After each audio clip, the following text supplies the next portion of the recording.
नमस्कार, आप देखते हैं अपना राष्ट्रीय न्यूज। आइए नजर डालते हैं आज की बड़ी खबर पर। काश जिंदा मिल जाए, दो बच्चों संग बह गई कल्पना। हिमाचल के समेच में हर सुबह उम्मीदें और आंसू। हिमाचल प्रदेश के समेच गांव को न जाने किसकी नजर लग गई है। हरा भरा समेच शमशान हो चुका है, चारों ओर मलबा फैला हुआ है।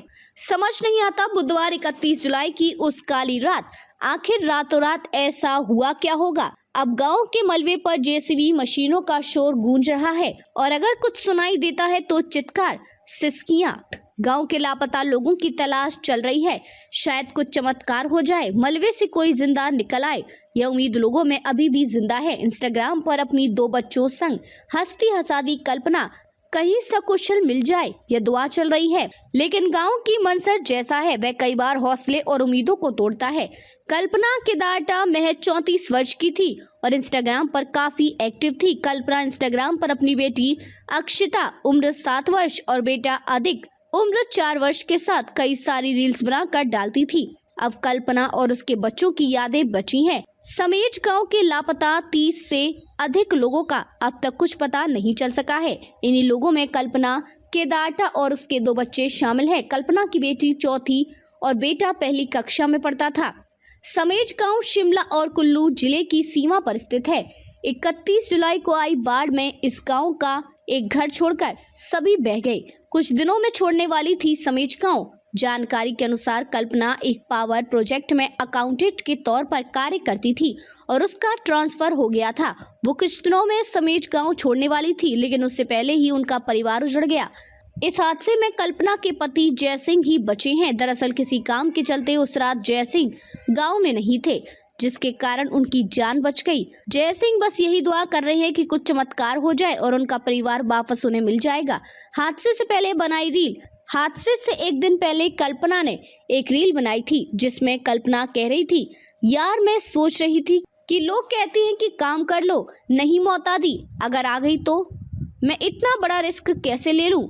मैंने तो जिंदगी में कुछ नहीं देखा अभी। इस रील के चंद घंटे बाद 31 जुलाई की रात कल्पना केदारटा और उसके बच्चे बाढ़ में बह गए। 31 जून को मानसून के आगमन से लेकर 3 अगस्त तक हिमाचल प्रदेश को 662 करोड़ रुपए का नुकसान हुआ है। राज्य आपातकालीन अभियान केंद्र के अनुसार बारिश से संबंधित घटनाओं में 79 लोगों की जान जा चुकी है। समेच स्कूल के 10 बच्चे लापता। शिमला के रामपुर में बादल फटने की घटना से एक तरफ जहां पूरा गांव बाढ़ में बह गया है, वहीं समेच सीनियर सेकेंडरी स्कूल के 10 बच्चे लापता हैं। समेच स्कूल के 8वीं कक्षा के छात्र अश्विन और कार्तिक कहते हैं कि बादल फटने के पहले दिन हम स्कूल थे, लेकिन अब स्कूल बाढ़ में बह गया है।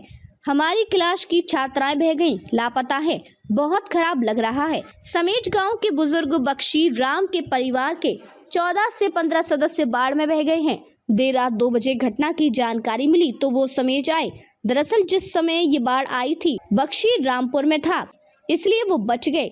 सुबह 4 बजे जब यहाँ पहुंचा तो सब कुछ खत्म था। अब वो अपनों की तलाश कर रहे हैं। रामपुर समेच की अनीता देवी के अनुसार इस आपदा में बस उनका ही घर बचा है। बुधवार रात उन्हें धमाका सुनाई दिया और देखते ही देखते पूरे गांव के घर बह गए। गांव वाले भागते हुए उनके घर आए। यहाँ से फिर से सब एक मंदिर चले गए। यहाँ फिर ये सब एक मंदिर चले गए। यहाँ पर उन्होंने पूरी रात काटी। रोते हुए अनीता देवी ने कहा कि पूरा गांव बह गया, मैं अब किसके साथ रहूं।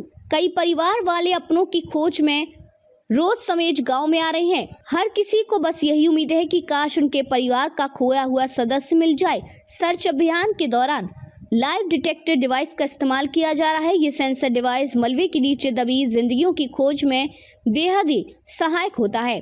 इसके अलावा स्नीफर डॉग की सहायता भी ली जा रही है। बता दें कि हिमाचल प्रदेश के 3 जिलों में बादल फटने से अचानक आई बाढ़ से मरने वालों की संख्या बढ़कर 13 हो गई है, जबकि अभी भी कई लोग लापता हैं। 31 जुलाई की रात कुल्लू के निरमंड सेंज व मलाड़ा मंडी जिले के पधर और शिमला के रामपुर उपखंड में बादल फटने से भारी तबाही मचाई गई। इन घटनाओं के बाद अब भी 40 से अधिक लोग लापता हैं, जिनकी तलाश अभी भी जारी है। राज्य सरकार ने शुक्रवार को पीड़ितों के लिए 50,000 रुपए की तत्काल राहत की घोषणा की थी और कहा था कि जिन्हें अगले 3 महीनों के लिए किराए के लिए 5,000 रुपए मासिक दिए जाएं। साथ ही गैस, भोजन और अन्य आवश्यक वस्तुएं भी दी जाएंगी। अब तक के लिए बस इतना ही। फिर होगी आपसे मुलाकात ऐसी एक और बड़ी खबर के साथ। तब तक के लिए नमस्कार और देखते रहिए राष्ट्रीय न्यूज।